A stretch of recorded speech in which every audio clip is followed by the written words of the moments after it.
Today I want to talk about what it is to be in covenant with God. There are people who believe that they're in covenant with God, but unless you actually appreciate what it is to be in covenant with Him, you won't know whether or not you have established the covenant between you and Him. We've seen through these videos the idea that there are a group of people who are just actors. And in thinking about this, I think the best way to say it, phrased it before, is those people who say that they are His people. But I think the best way that I can think of anyway to call these people is people who take it upon themselves to camp under His banner, but who, as we will see, aren't necessarily in covenant with Him. So if we just understand what the English word covenant means, we can get a little bit of insight into what it is to be in covenant with Him. We've got usually a formal, solemn, binding agreement, a written agreement or promise, usually under seal between two or more parties. And it's got a legal definition as well, which isn't important to us. But you'll notice that it says here between two or more parties, and a covenant is such that there are requirements of both parties. One person promises or covenants to do their side of it, the other party will covenant to do their side of it, but there are two sides. It's not just something that one party says that they will do. And we'll look at the idea of an unconditional covenant. That's kind of a delusion, a deception that people who recognize that there is a covenant need to tell themselves in order for them to not require anything of themselves, and to imagine that God doesn't require anything of them. They will speak of conditional covenants and unconditional covenants. But I think it's important for us to recognize that Yehovah looks upon the other party in the covenant and sees whether or not they are doing their part, so to speak. So in Hebrews 8, it says, if that first covenant had been faultless, no place would have been sought for a second covenant, or the new covenant as we think of it. Now, it says, if that covenant had been faultless, which might make you think, upon just reading this verse, that there was a problem with the covenant itself. There was a fault in that covenant, but the fault wasn't the actual covenant. If we read on, it says, for finding fault with them, He says, see the days are coming, says Yehovah, when I shall conclude with the house of Israel and the house of Yehudah a new covenant. Okay, so the fault wasn't with the covenant. The fault was with one of the parties to the covenant. Of course, Yehovah holds up His side of the covenant. The other side, though, the side which will be our side, we can fall short. We can be at fault as regards the covenant. And it's really important for us to acknowledge this. Not according to the covenant that I made with their fathers in the day that I took them by the hand to lead them out of the land of Egypt, because they did not continue in my covenant, and I disregarded them, says Yehovah. And this is a quote from Jeremiah 31. This isn't some new doctrine in the New Covenant writings. This was established in Jeremiah 31 in the Masoretic text. But it's important for us to acknowledge that if we do not continue in the covenant, then Yehovah will disregard us as he disregarded them. Again, a covenant is an agreement between two or more people. So the new covenant, as in the old covenant, was a covenant between God and the people who would enter into his covenant. In the old covenant, it was the people whom he had freed from the land of Egypt.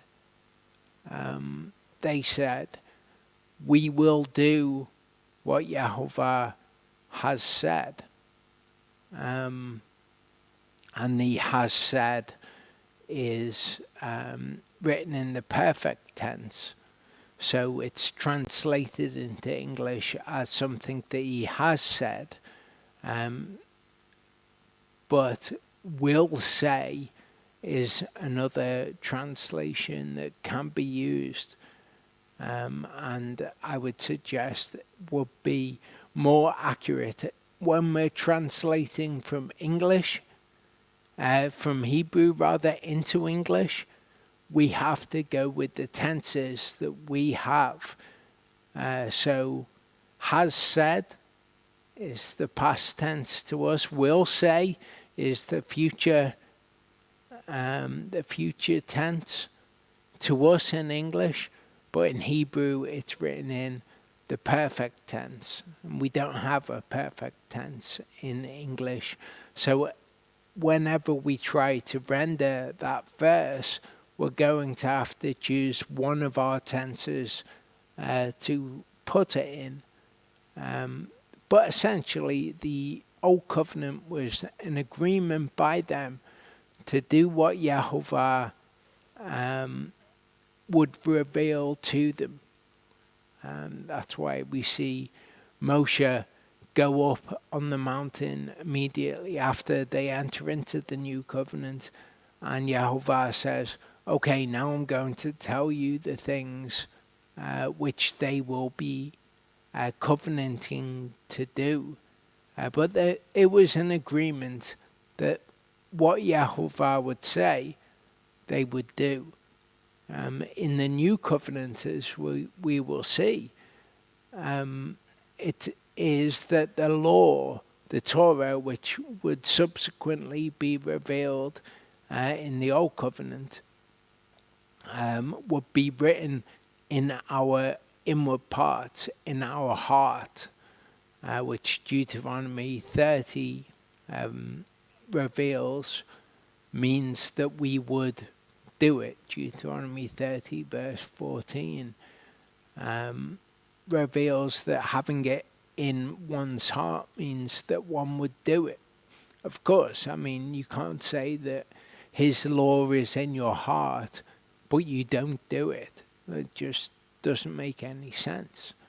I know there are people who like to imagine that having his law written on their heart means that whatever their heart imagines is his law,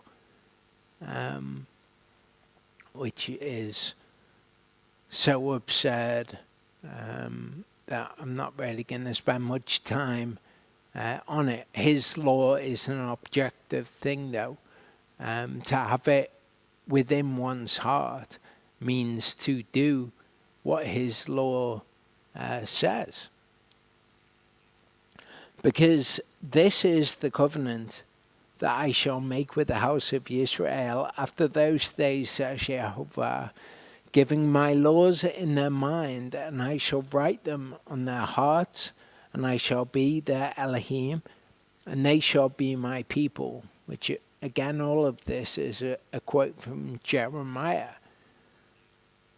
And they shall by no means teach each one his neighbor and each one his brother, saying, Know Yehovah, because they all shall know me, from the least to the greatest of them. And people imagine that this must therefore be talking about a future time, because we still have people who teach of Yehovah. But that's to misunderstand what this verse is saying, the context of this verse. It's saying that his law will be in the hearts of the people who come to be in covenant with him. And that is what it is to know him. So it won't just be a case of you'll have random people saying, Know Yehovah, because everyone's going to know who Yehovah is, because they're going to have his word. The new covenant, of course, was entered into when Yeshua died. It's something that the book of Hebrews explains to us, that when the sacrifice for that covenant is made, that's when the covenant begins. So when Yeshua died, that covenant was instituted. It began at that point. We're not waiting for a future point where everyone supernaturally knows who Yehovah is. We know who he is. We have his word as a witness of who he is. But people think that the new covenant is how faith is accounted as righteousness. But that's not the case. It's the Abrahamic covenant, if you like. That's how people refer to it. The promise that was made to Abraham and to his seed, that faith would be reckoned as righteousness. That's the covenant by which that is done. The new covenant is just like the old covenant. It's a covenant between Elohim, God, and his people, that he will be their God and they will be his people. People think of it a bit like a marriage covenant, which isn't a million miles away from how it is, but it's a covenant that he would be our God, we would be his people. And what that involves is that we would do his teaching and direction, his Torah, his law, as people translate it, which gives a false impression of what it is. God's law sounds very authoritarian. His teaching and direction, which is more closely what Torah means, elucidates for us more what it is to be in covenant with him, that he would be our God, we would make him God, and we would look to him to give us direction in our lives. It more closely resembles what the Bible illustrates the relationship to be. But in order to understand covenant, being in covenant with Yehovah, the covenant by which faith is reckoned as righteousness, we need to look at Abraham. Yehovah said to Abraham, Go yourself out of your land, from your relatives, and from your father's house, to a land which I show you. And I shall make you a great nation, and bless you, and make your name great, and you shall be a blessing, and shall bless those who bless you. This is Elohim, God saying he will bless those who bless Abraham, and curse him who curses you. And in you all the families of the earth shall be blessed. So we have this instruction to Abraham to leave his father's house and go to a land which Jehovah will show him. In Hebrews 11 verse 8 it says, by belief Abraham obeyed when he was called to go out to the place which he was about to receive as an inheritance. And this was an example of Abraham's faith, the faith which was reckoned to him as righteousness. Genesis 15:5-7 says, and he brought him outside and said, look now toward the heavens and count the stars if you are able to count them. And he said to him, so will your seed. And he believed in Jehovah, and he reckoned it to him for righteousness. And he said to him, I am Jehovah who brought you out of Ur of the Chaldeans, which is where his father's house was, to give you this land to inherit it. So this is Jehovah coming to Abraham and saying, this is what I will do to you. This is what I will do to your seed. These are the promises which we have referred to elsewhere in Scripture. Later in Genesis 15, it says, on the same day Jehovah made a covenant with Abraham, saying, I've given this land to your seed. So that is a covenant that Jehovah made with Abraham, that his seed would inherit the land. And of course, if you are Christ, if you are Messiahs, then you are Abraham's seed, as we're told in Galatians 3:29. Galatians is largely concerned with the difference between the covenant made with Abraham and the covenant made at Sinai. That the covenant that is made with Abraham precedes and has sovereignty in some regard over the covenant that was made at Sinai. The covenant that was made at Sinai, as I say, is a covenant that Jehovah would be their God and they would be his people. And a part of that is that they would do what he said to do. The new covenant is similar to that covenant in that it isn't the covenant under which we receive the promises. The promises were made to Abraham and to his seed, and that is a covenant that would stand from that time forwards, and that is the covenant to which we look in order to be heirs of those same promises. The new covenant is a covenant by which we declare that Jehovah is our God and we are his people. And a part of that covenant, as we read in Hebrews, is that we would have his Torah, his law, on our hearts, written on our hearts, that we would do those instructions. Just like in the old covenant, they were to do what he said.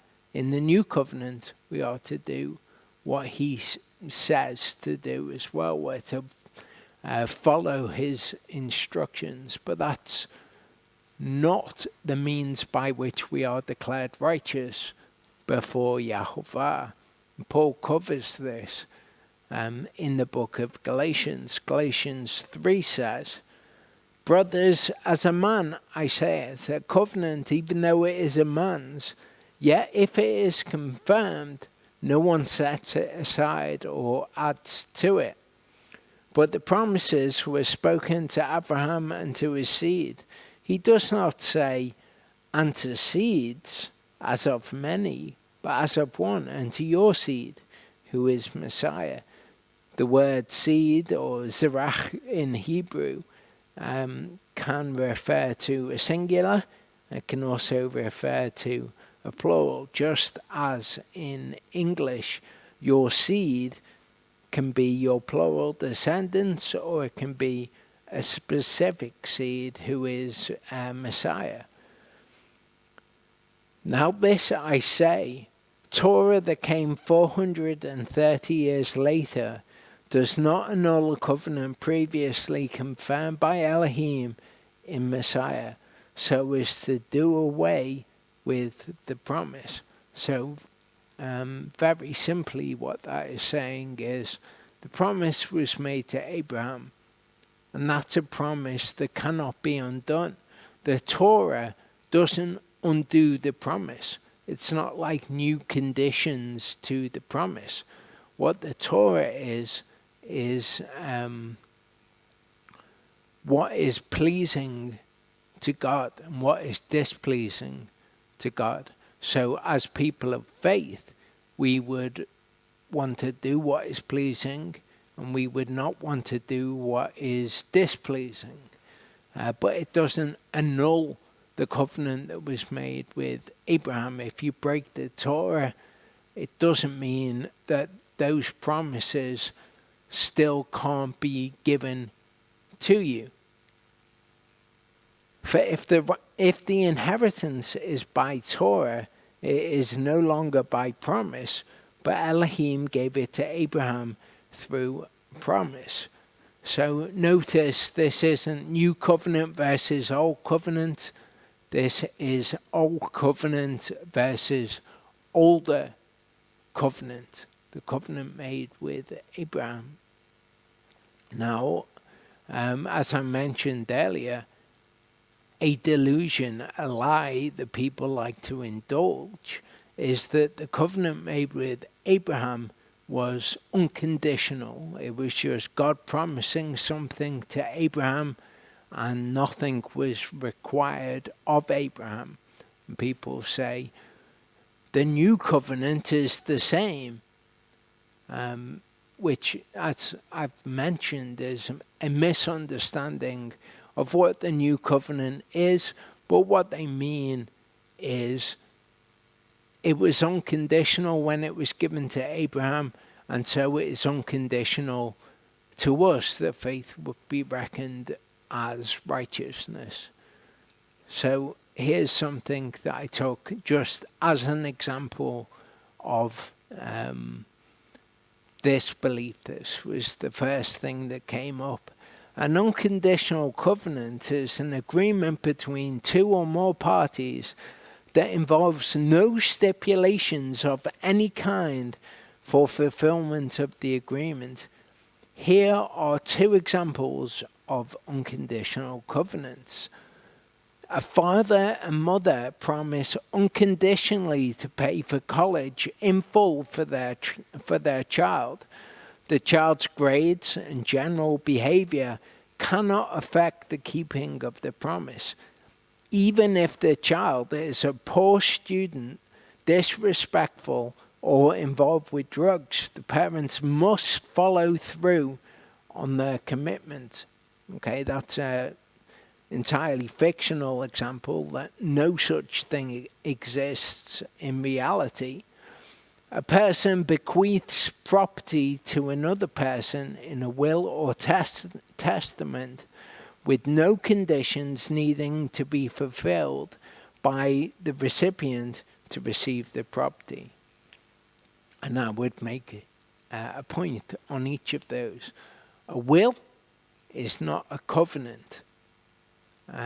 It's not an agreement between two or more parties. A will is a device by which you can pass on your property to another. If you decide to give someone a gift, that's not a covenant. Giving something to somebody although it involves another party, is not a covenant. So that example is not a good one. But the first example that they give, it's like when a parent promises to pay for college for their child, regardless of the child's grades. That is entirely fictional. You don't see that happening generally. Generally, if parents have said, we will pay for your college, and then the child becomes a heroin addict and, completely moves away from the education system, the parents don't say, oh, well, we said that we pay for college, so we will pay for it regardless, even though you're not going to go and you're just going to take heroin all day. So there is no example of an unconditional covenant that we could draw upon. No such thing exists. An example had to be made up that was a preposterous example in order to get this idea across. Now, the obvious illusion that is being drawn here is that people who believe in Messiah can do whatever they want to do just because they believe that he existed and they believe that he died for their sins. They can now live however they want. That's kind of what this is saying. The allegory being the disobedient child that the parents have promised that they will pay for college for.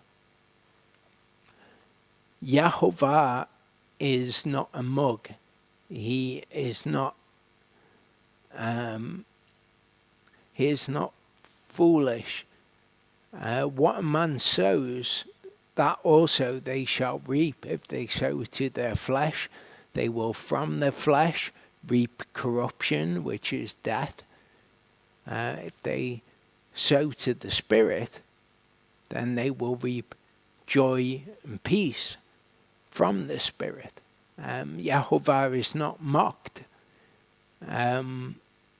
If people want to entertain the idea that he is sworn to give them something, and so regardless of what they do, he will give them it anyway, you can see how it's a seductive delusion that people just decide to believe.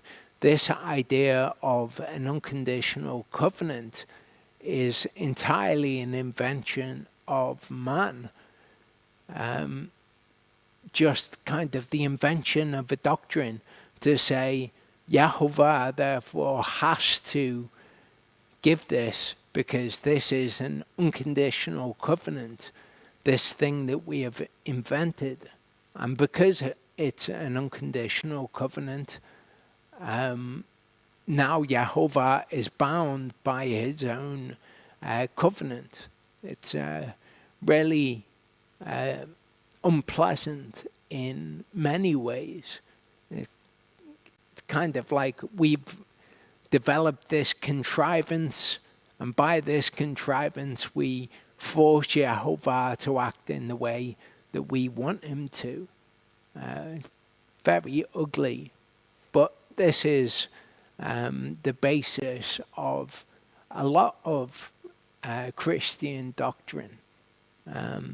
People who have misunderstood who God is when they've come to him believe things like this because it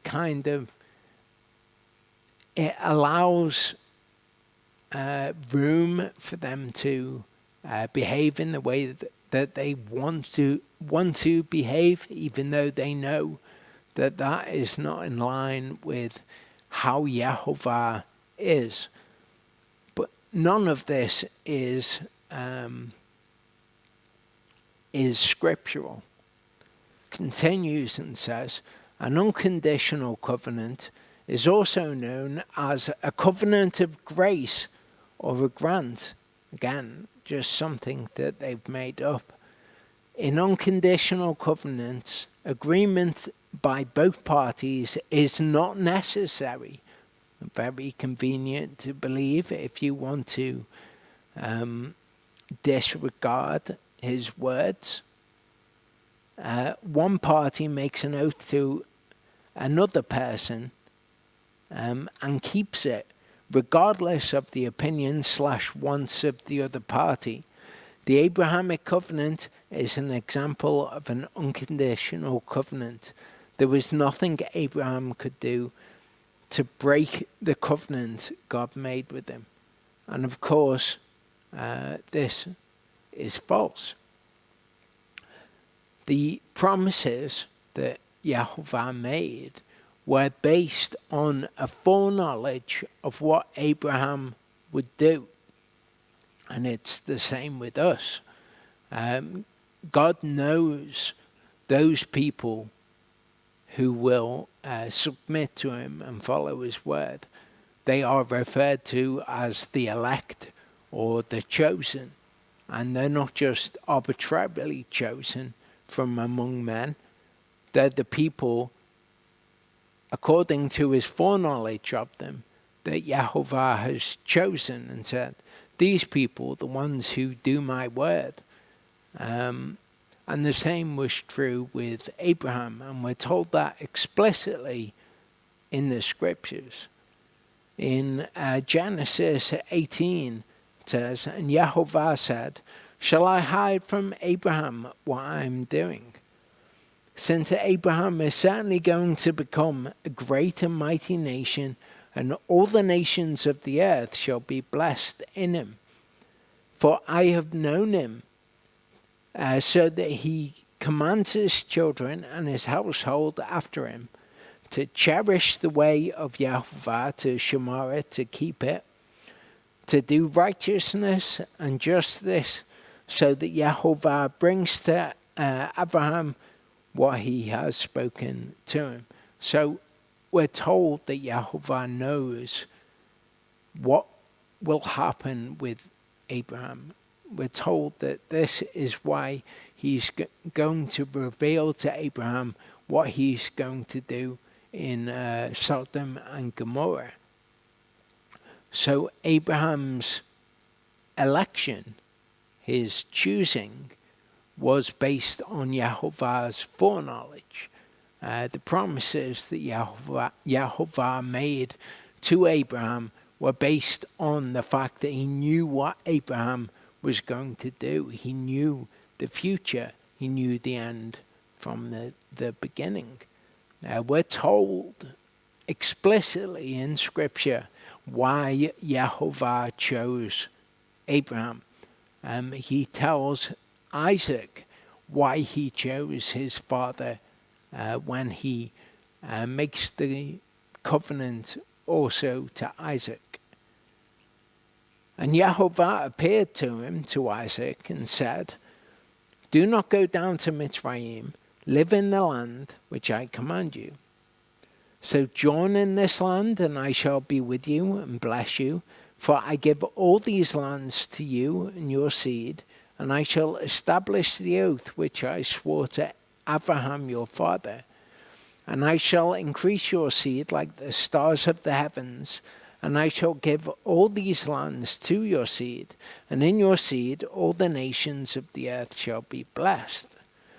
Because Abraham obeyed my voice and guarded my charge, the things that I gave him to do, my commands, the things that I commanded him to do, my laws, my chukot, and my Torot, inasmuch as Abraham knew what they were, he did them. Doesn't mean he knew all of the Torah, but when he was given Torot, the plural of Torah, is the feminine ending ot is the feminine plural ending. You'll see im is the plural masculine ending. So when you read of cherubim, for example, or keruvim in Hebrew, that's the masculine ending.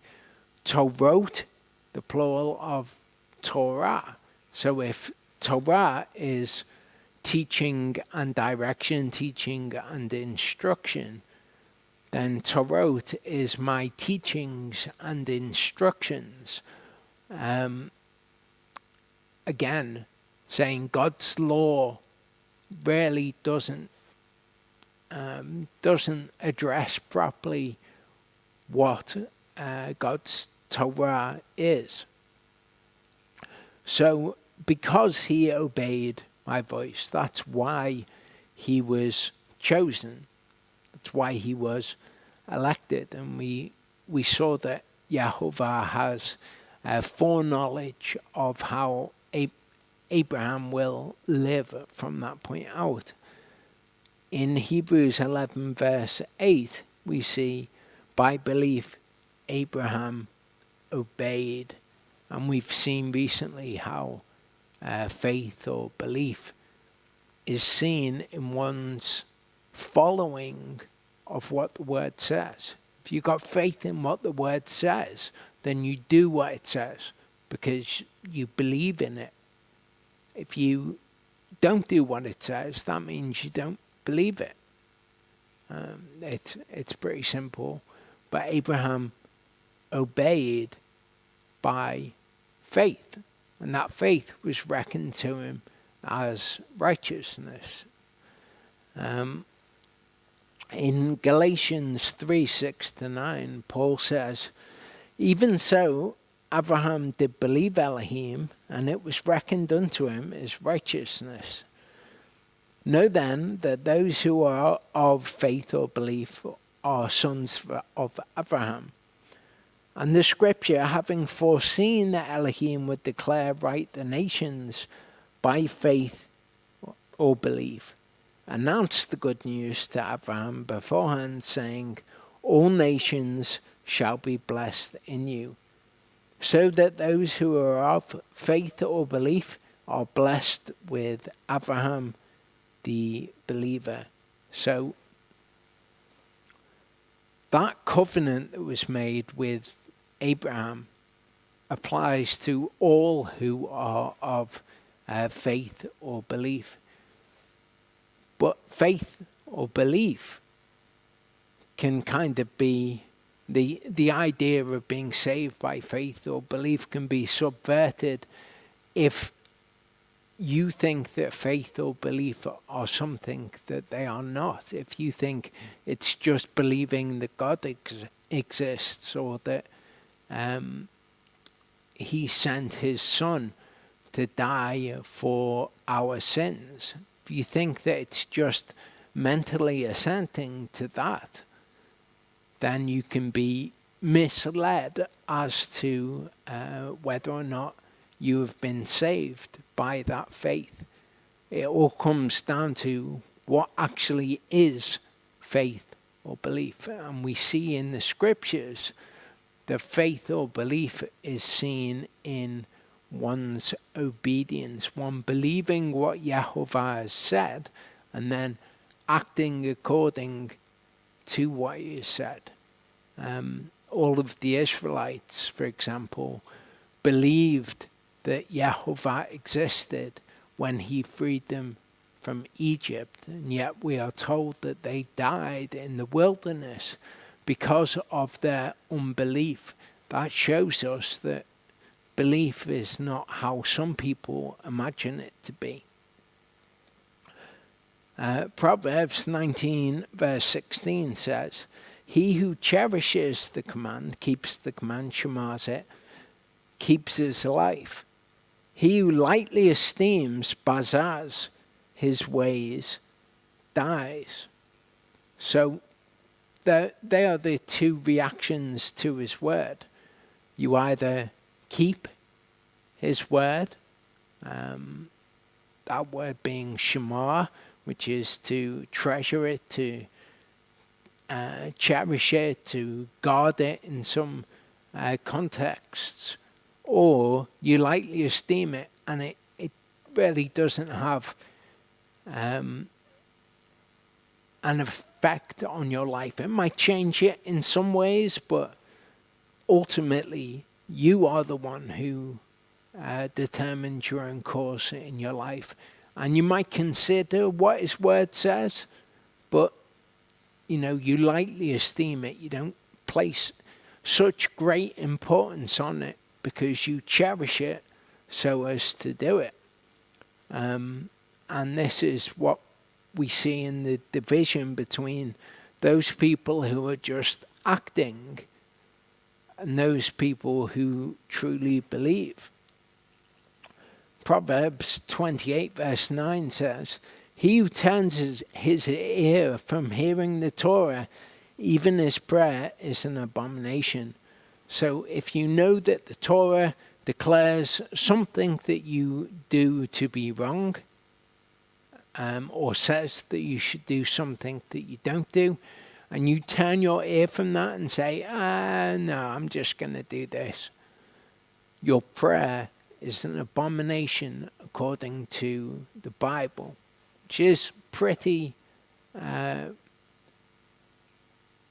harsh sounding, but I would rather know the truth and know that if I turn my ear from hearing the Torah, that my prayer is an abomination, than be lulled into a false sense of security, thinking I'm in an unconditional covenant with God and he now has to give me eternal life. I would rather know how he actually views me.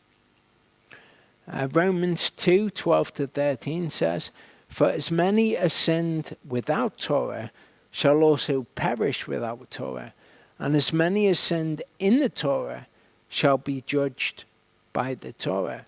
So if you're watching this and you know the Torah, don't think that's enough. Don't think just knowing God's requirements is enough. If you sin in the Torah, if you've got knowledge of your sin, then you will be judged accordingly. "For not the hearers of the Torah are righteous in the sight of Elohim, but the doers of the law shall be declared right." And Torah and law are both used there, but it's the same word. In Greek, nomos. In Hebrew, it would be Torah. So not the hearers of the Torah are righteous in the sight of God, but those who do the Torah. Not the hearers of the law, but the doers of the law, if that's the word that you prefer to use. Hosea 6:4-7, we get a bit of an insight into how Yehovah felt about the house of Israel, whom he calls Ephraim here.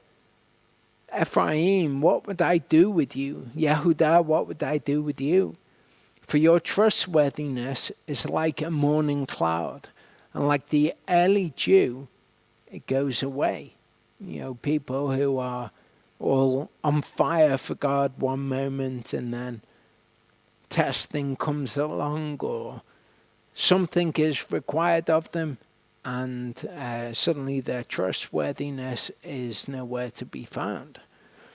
"Therefore I have hewn them by the prophets, I have slain them by the words of my mouth, and my justices break forth as the light."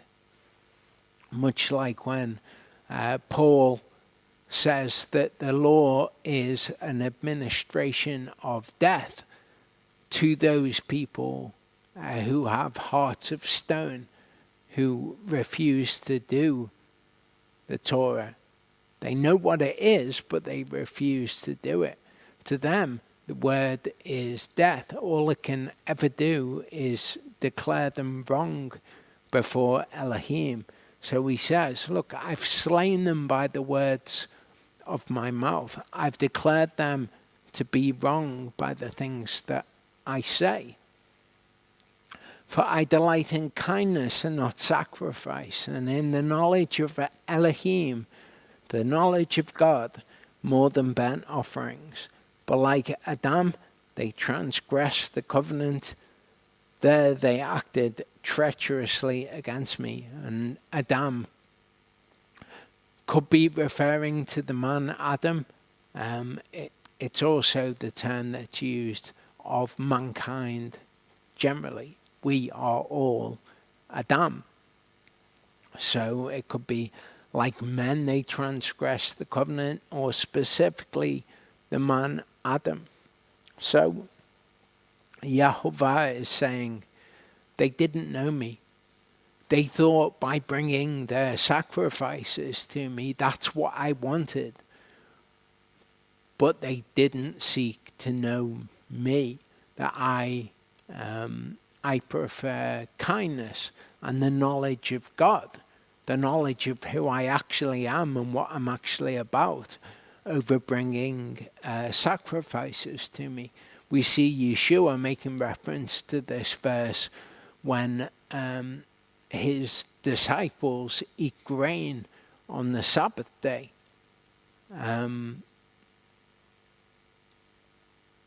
In other words, he prefers the compassion of the hungry eating to the sacrifice of them not eating grain and not picking grain on the Sabbath day. And he compares it to David when he went into the temple and ate of the showbread. But Ephraim, or the house of Israel, and also actually Judah is mentioned here, but the house of Israel are the people who he divorces, that the book of Hosea largely addresses. It's saying, I've warned them basically, I've told them where they stand before me, I've told them that their behavior is death. By my prophets, by the people who come and speak my words to them. Remember, everyone didn't have a Bible back then. The prophets would come and declare what the word of Yahovah was to those people. But they misunderstood. They thought it was all about doing things at a certain time or giving sacrifices. And if they did that, they could live however they want. They didn't have to worry about kindness or the knowledge of who Yahovah is.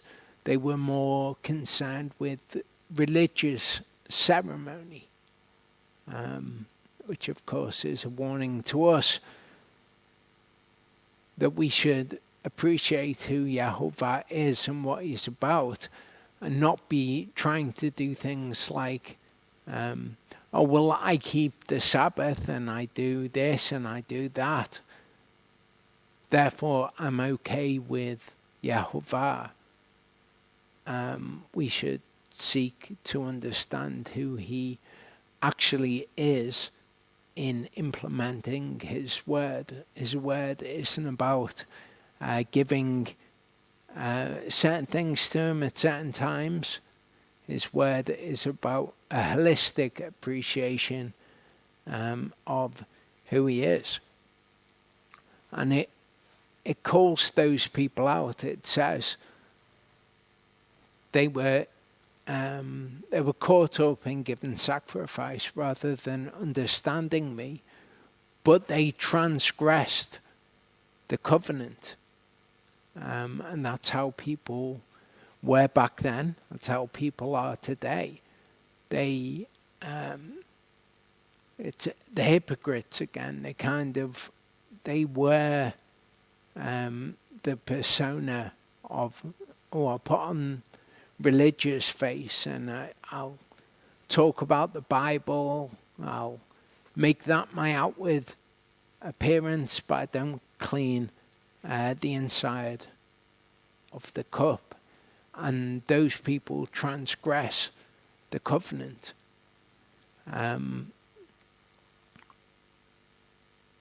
There are, among his people, there are those who are in covenant with him, who act as if they have their side of the covenant to do, and they work together with him. And then you've got people who are hypocrites, people who are actors, who transgress the covenant, who go against it. We read more of how Ephraim were in Hosea 8. It says, Israel has been swallowed up. They have now become among the nations as a vessel in which is no pleasure. Okay, so the house of Israel were scattered among the nations. For they themselves have gone up to Ashur. A wild donkey alone by itself is Ephraim. They have hired lovers. Also, although they sold themselves among the nations, this time I shall gather them. When they have suffered for a while from the bondage of a sovereign or a king of rulers, since Ephraim has made many altars for sin, there have been altars for sinning to him. I have written to him the myriad matters of my Torah. They were regarded as strange, and this is how his people are, scattered among the nations as we are at the moment. Many people who would think to come and camp under his banner, who would take his name upon them, count his law as a strange thing. But with these people, Yehovah is not pleased. In Hosea 7, it says, they do not say to their hearts that I remember all their evil. Now their own deeds have surrounded them. People who turn their ear from hearing the Torah don't really reckon that that's going to be something that is held on their account when they stand before God. They kind of have whatever delusion they have in their mind by which they can believe that Yehovah won't reckon that evil to them, even though he says, this is what is right in my sight. If you go against it, that is evil in my sight. They don't say to their hearts that I remember all their evil. So these are the sorts of people who believe in the unconditional covenant. They tell themselves, well, it really doesn't matter. My parents have promised to send me to college, so if I become a reprobate, if I start taking drugs, if I stop being disrespectful, then they will send me to college regardless. They don't reckon to themselves that he will remember their evil. They say, oh, he will forget all of the evil that I do. In Hosea 14 verse 9 it says, who is wise and understands these, discerning them and knows them, for the ways of Yehovah are straight and the righteous walk in them, but the transgressors stumble in them. So these people that he's addressing, the house of Israel, they were people who would call themselves his people, who would think of themselves as his people. But really, they were just people who were camping under his banner, who had nothing to do with him. The righteous understand and walk in the words of Elohim. The transgressors stumble in them. Among his people, you will have both groups, like Yeshua says about the dragnet. The kingdom of heaven is like a dragnet that gathers the good and the bad, and they will be separated at the end. But these people who believe in an unconditional covenant, they think because they've associated themselves with Yehovah that he is going to have to, because he's covenanted to, give them eternal life, that they don't have to do anything. And this is kind of the delusion which allows them to continue to operate in the way that they do. It's just like his people back then. People who were associated with him. You have the righteous who walk in his ways, and you have the unrighteous, the transgressors, who stumble in them, all the while assuring themselves that it's going to be fine, that Yehovah is their Elohim, whilst choosing the opposite. Proverbs 11 verse 20 says, "The perverse of heart are an abomination to Yehovah, but the perfect in the way are his delight." So, those who are perfect in his way, and this word is tamim, it doesn't mean that they will never do anything wrong.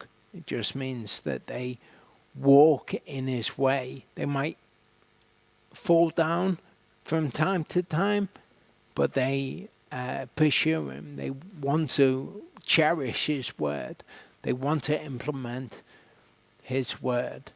And when challenges come, they will show their faith, and they will act according to the word. They are Yehovah's delight, which is quite a thing to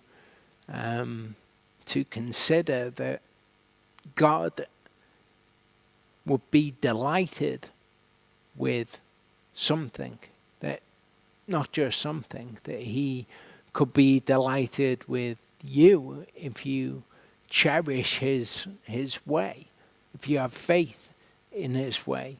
But the perverse of heart, all of the, where under an unconditional covenant, all of the people who believe the lies did not receive a love of the truth that they might be saved. They are an abomination to Yehovah. So all the way through the word we see this delineation, two groups of people. A lot of people in the Christian church like to think of that delineation as us in the Christian church and those people of the world. But that's not the delineation that we should concentrate on. The delineation that we should concentrate on is those who are camping under Yehovah's banner, those who cherish his word, and those who turn their ear from it.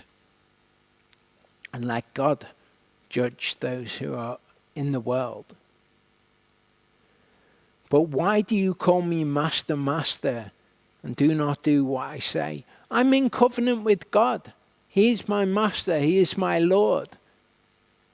But I'm not going to do what he says. Yeshua highlights this for us. Everyone who is coming to me and is hearing my words and is doing them, not just the hearers but the doers of the Torah, I shall show you whom he is like.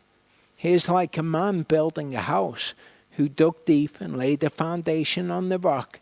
And when a flood came, the stream burst against that house and was unable to shake it, for it was founded on the rock. But the one hearing and not doing is like a man who built a house on the earth without a foundation, against which the stream burst, and immediately it fell, and the ruin of that house was great. So if you're founded on the word, it's like being founded on a rock. If you don't have the word, if you hear the word but you don't do it, you do not have a foundation. And the ruin, things that are built in that manner, will be great. So he's saying, why do you call me master and don't do the things that I say? So ask yourself, do you call God your master, but you don't do the things that he has said to do? If so, you have built your house without a foundation. You might think that the house is wonderful, but it doesn't have a foundation because it's not built on God's words, which are the thing upon which one can build and have a secure foundation. Otherwise, it's just delusion. You've wandered off into unconditional covenant territory. You want to believe the niceties and the lies of the Christian church rather than the harsher sounding words that will actually profit you of God. Ezekiel 11:19-21 says, "And I shall give them one heart and put a new spirit within you. And I shall take the stony heart out of their flesh and give them a heart of flesh." So each of us has the opportunity through Christ, through Messiah, to be cleansed. But Ezekiel, speaking the word of Yehovah, lays out for us two different paths that people take from this point.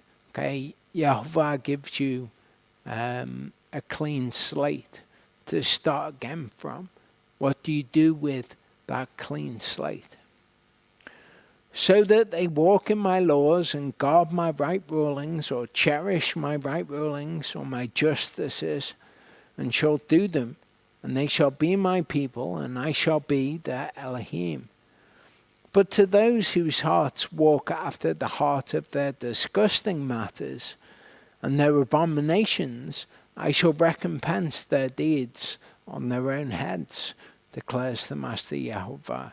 So here we have that delineation.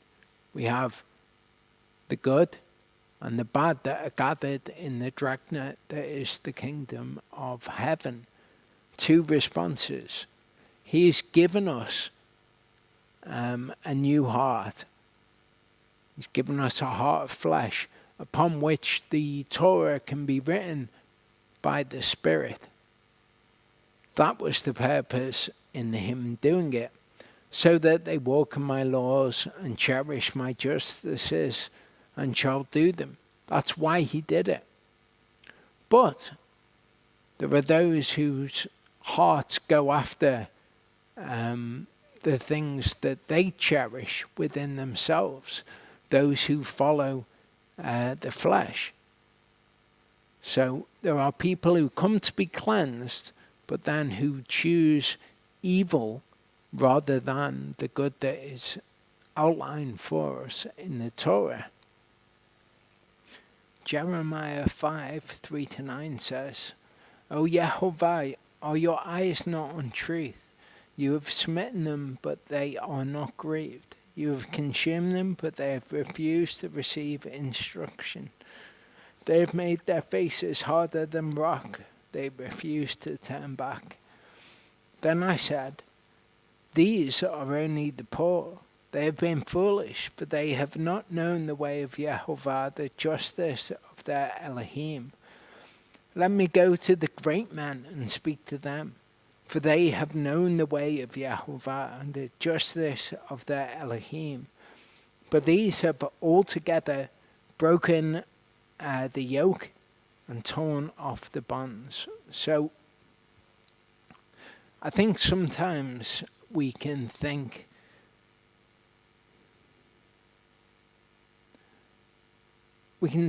of Christians as, they don't know the way of Yehovah.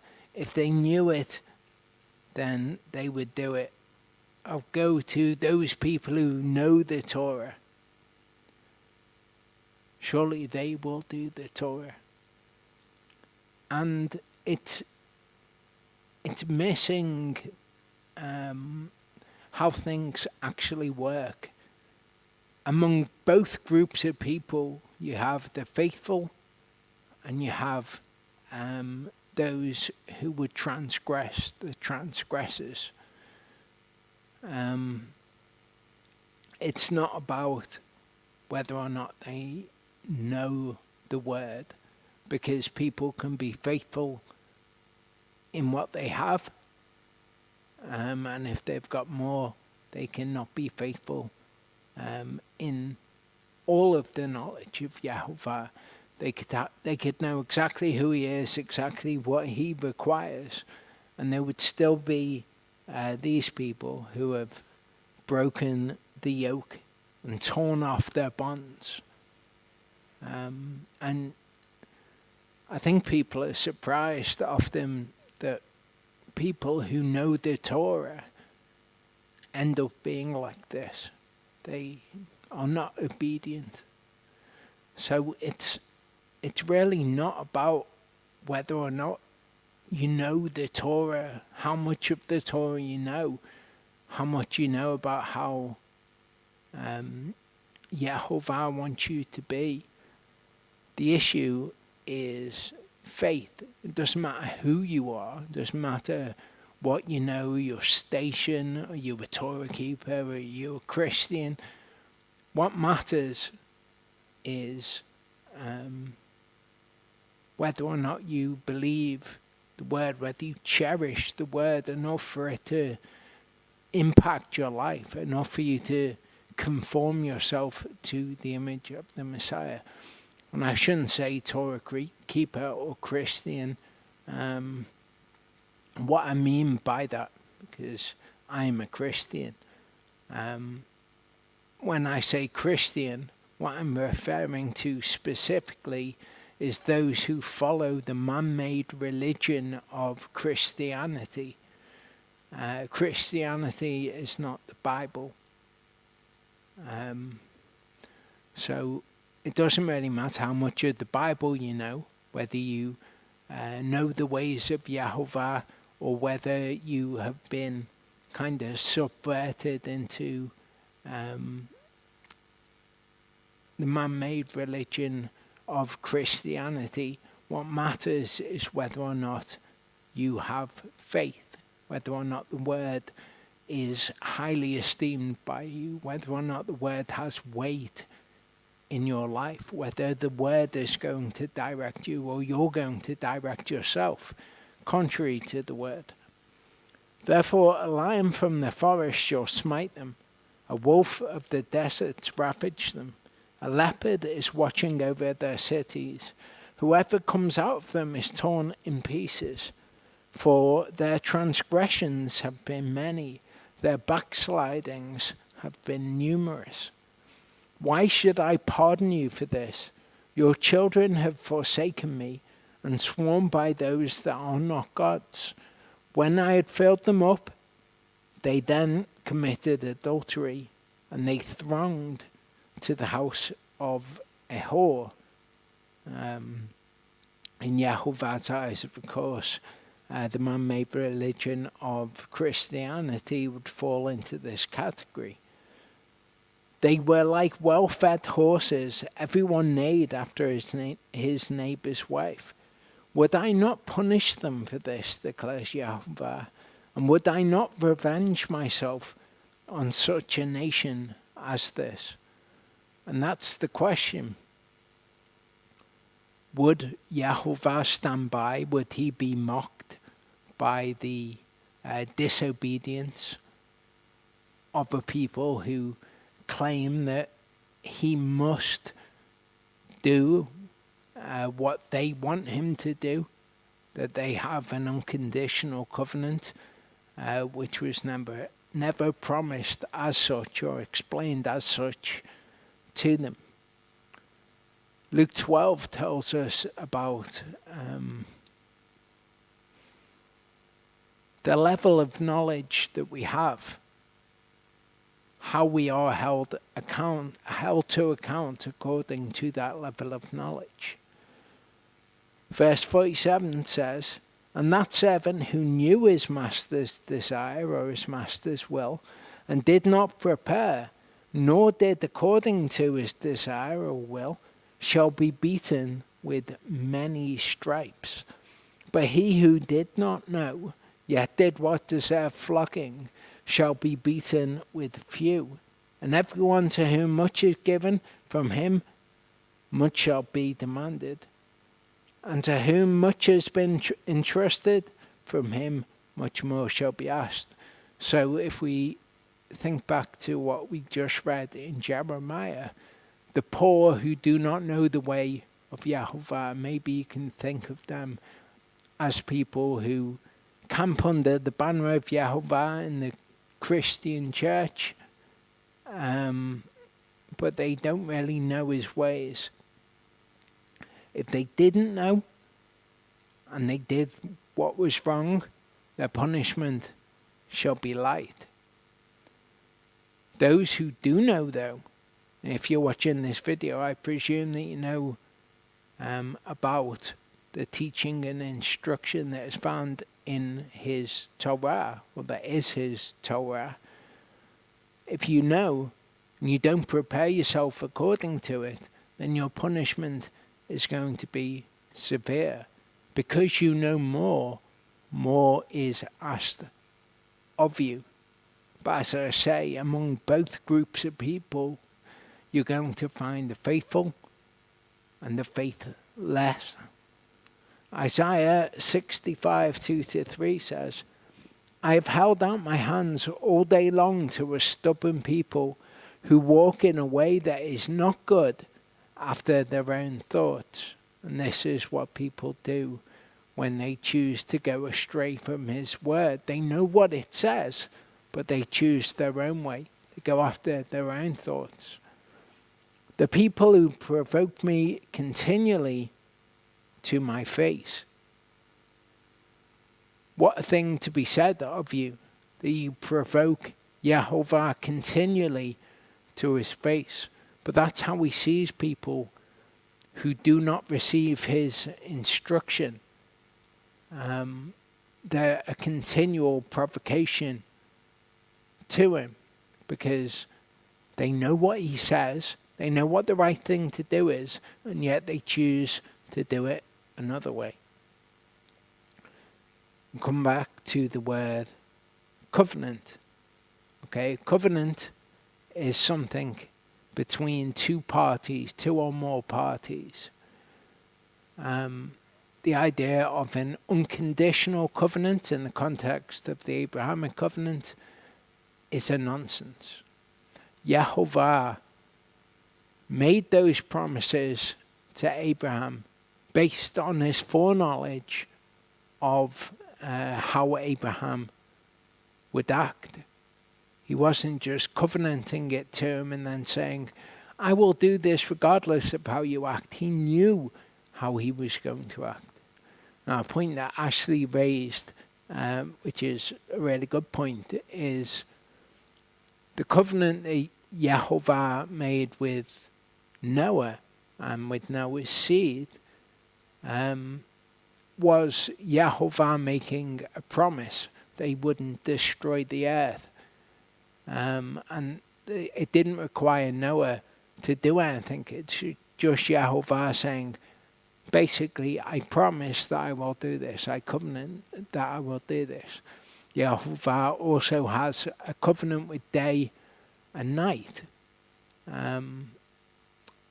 It says in Jeremiah 33. And that doesn't require day and night to do anything for that covenant.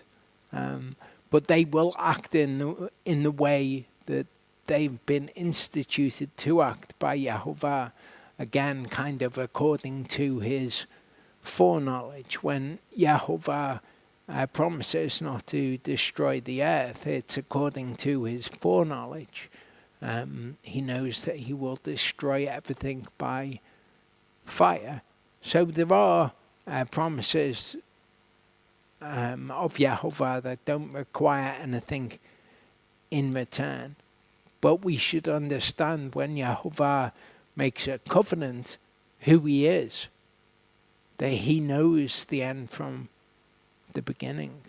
So the issue with the Abrahamic covenant, the people misunderstand when they say, oh, there's no conditions to the covenant, is they misunderstand the word faith or belief. Faith or belief is reckoned as righteousness. If you think that just means, that you believe that God exists, or you believe that Jesus existed, or whatever contrivance men have in their heads, then you can think there are no conditions to the covenant. But faith is the condition to the covenant. To say there's no conditions, it's just faith reckoned as belief, can only be something that is said by somebody who doesn't understand what faith or belief actually is in the first place. Faith or belief is seen in one's actions. Do you believe the word? Do you do the word? Do you implement the word? That is what is reckoned to you as righteousness. Believing God when he says something, so as to then do it. That is the condition of the covenant, if you like. You can only think that it is unconditional if you think that faith is something that it is not. In a covenant, traditionally, the way that we think of covenants in English, there are promises by both parties, and that's certainly the case in the New Covenant as it was in the Old Covenant, that he would be our Elohim, he would be our God, is only the first part of that covenant. Second part is that we will be his people. That's the bit that is required of us.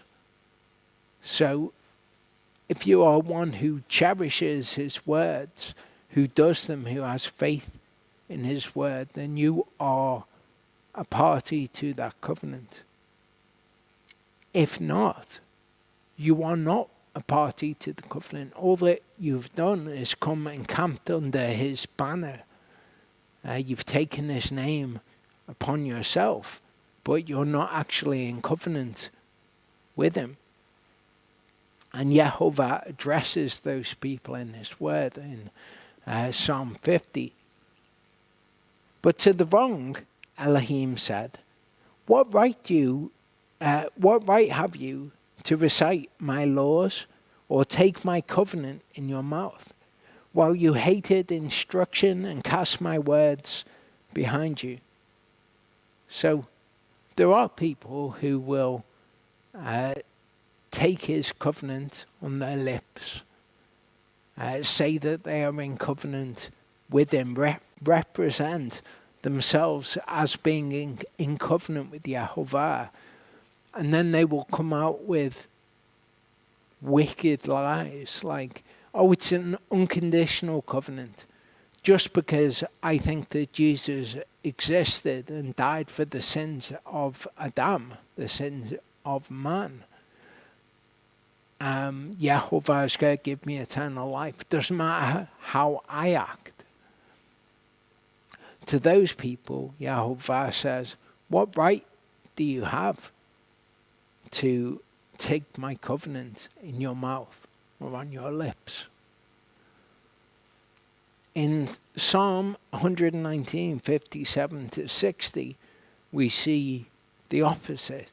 We see the reaction of those people who are actually in covenant with Yehovah. You are my portion, O Yehovah. I have promised to cherish your words. That's the other side of the covenant. I have sought your face with all my heart. Show me favor or grace according to your word. I have thought upon my ways and turned my feet to your witnesses. I have hurried, like Abraham, and did not delay to cherish your commands. That is somebody who is in covenant with Yehovah. They've received Yehovah's promises and they have promised to cherish his words.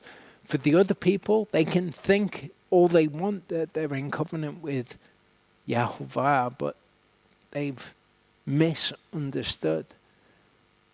And Yehovah's promises, his side of it, are so incredible, so awesome. They're cheapened by saying that it's an unconditional covenant that he gives to anyone who thinks that Jesus existed. It's really ugly what is suggested. Because one day Yeshua will return. And the dead in Messiah will rise first and we'll meet him in the air. And those who are alive at his coming will be changed. And that is an incredible promise, that we would inherit eternal life and live in his kingdom upon the earth, and that we would be a light to the Gentile nations. That is beyond comprehension. I think that the people who think, oh, there's an unconditional covenant that I'm a part of, they tend to think of God and about God in terms of themselves. It's all about what God did for them. God is like an addition, an accoutrement to their lives. It's like, well, I've got my life that I'm living, and God is kind of something that I've tacked onto my life.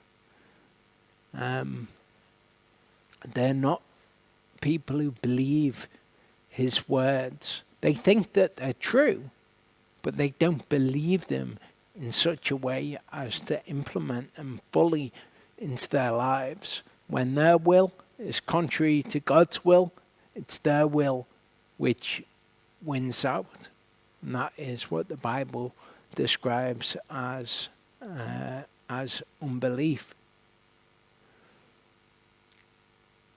If you understand your salvation as kind of an external thing, then you have misunderstood what it is to be in covenant with God.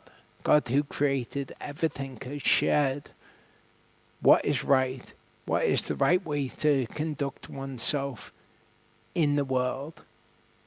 And to be in covenant with him is to fully embrace everything that he's got to say and incorporate it into your life.